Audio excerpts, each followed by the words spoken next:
His rendezvous with grim destiny begins a little after noontime. By midday, the president and first lady arrived at Dallas Love Field and climbed into an open presidential limo. The motorcade drove through Dallas and arrived at Dealey Plaza around 12:30 p.m. The cheers of the crowd almost muffle the three shots. The assassin's aim is deadly. What sounded like a rifle shot, and then two more shots close together. Bob Jackson, a photographer for the Dallas Times-Herald, sat in a convertible following the president. I just looked straight ahead up to the book depository where the sound came from, and there was a rifle resting on the window ledge, and he drew it in. Kennedy was shot through the neck and head. One of the bullets struck Texas Governor John Connally. The motorcade sped off to Parkland Hospital, where Dr. Ronald Jones heard a message on a loudspeaker. I think it hit more when I went out of the room and the FBI and the Secret Service approached me. Dr. Jones and others rushed to the operating room to help the mortally wounded president.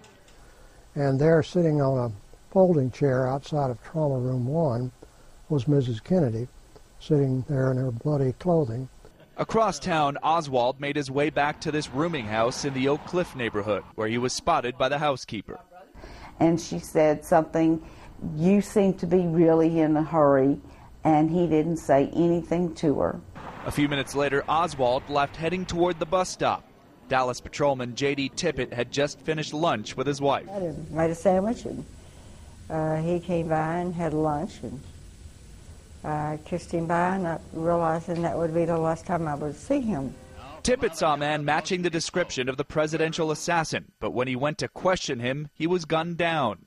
Oswald then made his way over to the Texas Theater, where the movie War is Hell was playing. Police stormed into the theater and emerged with the most wanted man in the country. That's dispatches you people have been given, but I emphatically deny these charges. 2 hours after Kennedy's assassination, Lyndon Johnson was sworn in as the nation's 36th president on November 22, 1963. A shocked nation weeps. And the country's grieving began. John Moan, Associated Press, Dallas.